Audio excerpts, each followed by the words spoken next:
This narration that I'm going to share, which is narrated in Tirmidhi grades it as a Hasan hadith, as a good hadith, but there are some problems with the chain of narration. However, the lesson, beyond the weakness that might be in the chain of narration, the lesson from this is really a powerful lesson that Anas ibn Malik radiallahu ta'ala anhu is reported to have said, قال لي رسول الله صلى الله عليه وسلم, that the Messenger of Allah صلى الله عليه وسلم said to me, يا بني إن قدرت أن تصبح وتمسي ليس في قلبك غش لأحد فافعل.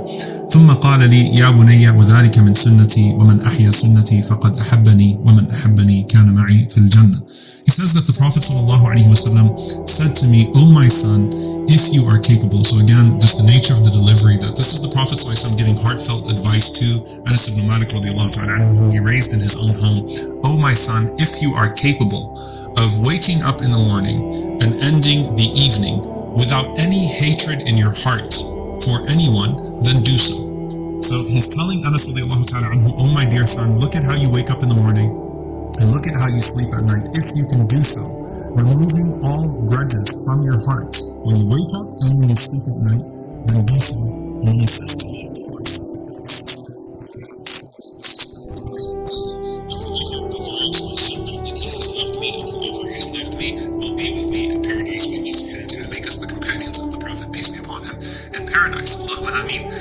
talk about this, inshallah ta'ala. It's such a beautiful narration that we have to break it down from start to finish, inshallah ta'ala. Number one, the Prophet ﷺ speaking to him, giving him heartfelt advice. He loves him, he cares about him, and this is advice that has a certain level of seriousness to it. That this is life advice for your spirituality to excel in this life and in the hereafter, bid'nillahi ta'ala. But the second part of this, when you wake up in the morning and when you sleep at night. Now, subhanAllah, there are numerous narrations and stories about sleeping at night and making sure that you purify your heart when you sleep at night. But, this one actually mentions how you wake up as well. And if you realize in our deen, there is an emphasis always on the beginnings and on the endings, right? That you start your day right and you end your day right. There is afkar al-sabah and afkar al-masa, the morning remembrances and the evening remembrances. There is what you say when you sleep, and then what you say when you wake up. You go to sleep saying to Allah subhanahu wa ta'ala, Bismika Allahumma amutu wa ahya. That in your name, O Allah, I live and I die. And then you wake up in the morning, Alhamdulillah alladhi ahyana ba'da ma amatana wa ilayhi nushur. That all praises be to the one who gave us life after death, and to him is the ultimate return. So you have the beginning, you have the end. You have the morning remembrance, you have the evening remembrance. You have what should come to your heart and to your tongue as soon as you open your eyes, and what should come to your heart and your tongue as soon as you close your eyes. So you wake up and you start the day right. You start your morning right by setting your priorities properly, by focusing your heart on Allah subhanahu wa ta'ala and removing anything that's going to be a distraction from having that focus on Allah subhanahu wa ta'ala. And then at night, you make it a point to actively remove grudges from your heart.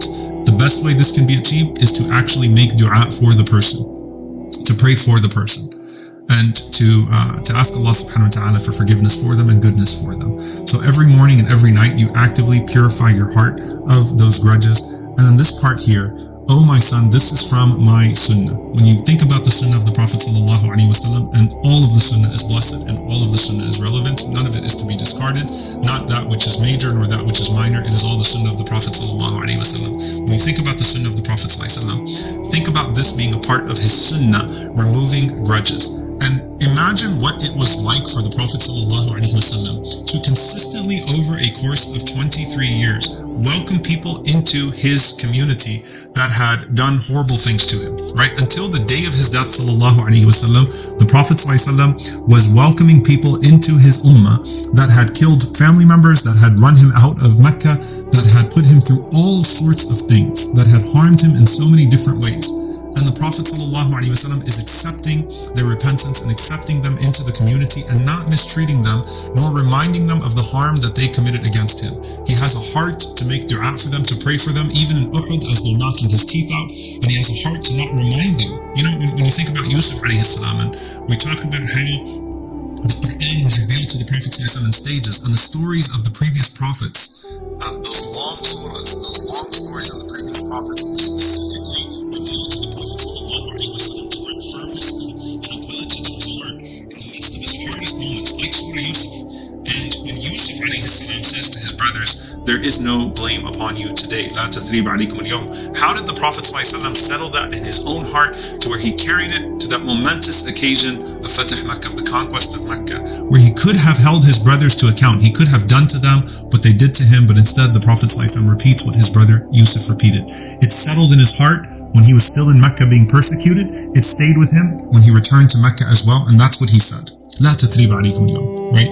That there's no blame upon you today. May Allah subhanahu wa ta'ala forgive you. It's powerful, right? That this is the sunnah of the Prophet ﷺ. The people that tried to kill him, the people that killed his family members, the people that persecuted him, the people that caused him all sorts of hurt, people within the community that might have said things to the Prophet ﷺ and done things to the Prophet ﷺ, and out of his mercy, he did not retaliate or mention it to them, and he could have held it in his heart and maybe, given a sharper khutbah or a harder task to those people in the community that gave him some harm. But the Prophet ﷺ constantly lets it go. In fact, one of the miracles of the Quran and one of the proofs of its divine authorship is how after the slander of Aisha radiallahu ta'ala anha, if this was the Prophet ﷺ authoring the Quran and not divine revelation, do you really think it would have been وَلْيَعْفُوا وَلْيَصْفَحُوا أَلَا تُحِبُّونَ يَغْفِرَ اللَّهُ لَكُمْ, forgive and show mercy, pardon, overlook those who have harmed the Messenger ﷺ with this horrible slander?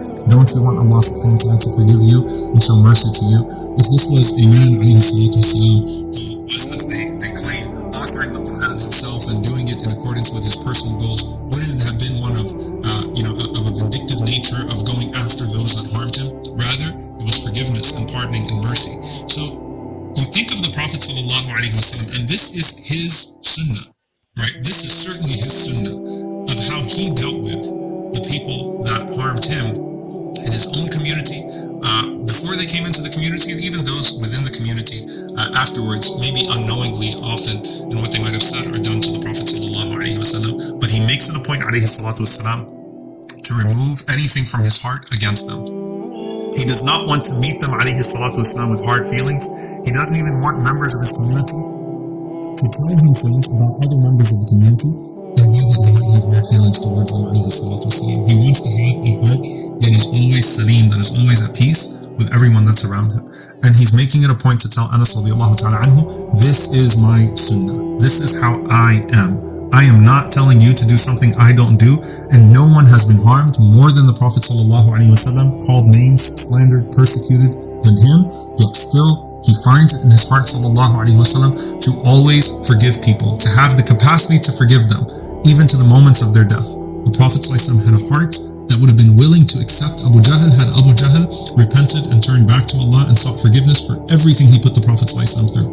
The Prophet ﷺ had the heart to not only forgive Ikramah ibn Abi Jahl, the son of the Pharaoh of this ummah, for what he had done himself and what his father had done, but he had the heart to even tell the Muslims to be sensitive to Ikramah by not mentioning his father in ways that are humiliating around him, not calling him Abu Jahl and calling him by name in front of Ikramah radiallahu ta'ala anhu in a way that would hurt his feelings. That was the heart of the Prophet ﷺ. That was not easy.